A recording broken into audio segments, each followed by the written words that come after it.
హైదరాబాద్ గచ్చిబౌలిలోని Radisson hotel drugs party కేసులో కీలక పరిణామం చోటు చేసుకుంది. ఈ కేసులో పోలీసుల నోటీసులకు స్పందించిన డైరెక్టర్ క్రిష్ విచారణకు అటెండ్ అయ్యారు. అనూహ్యంగా ఆయన పోలీసుల ముందుకు రాగా అత్యంత రహస్యంగా విచారణ చేపట్టారు. దాదాపు 4 గంటల పాటు ఆయన్ను విచారించిన పోలీసులు శాంపిల్స్ ని తీసుకుని పంపించి వేశారు.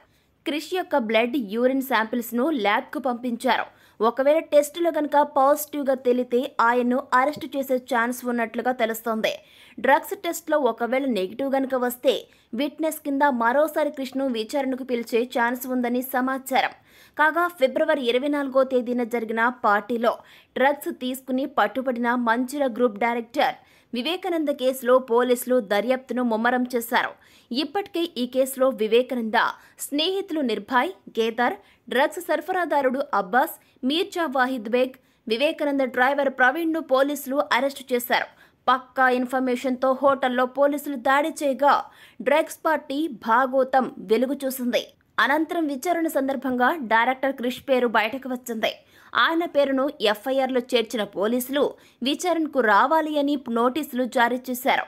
ఈ కేసులో మొత్తం 14 మందికి ప్రమేయం ఉందని ఇప్పటి వరకు జరిగిన దర్యాప్తులో పోలీసులు నిర్ధారించారు.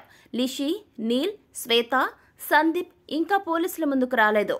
వీలైనంత త్వరగా నిందితుల్ని గుర్తించి వారిని వైద్య పరీక్షలకు పంపే యోచనలో పోలీసులు ఉన్నట్లుగా తెలుస్తోంది.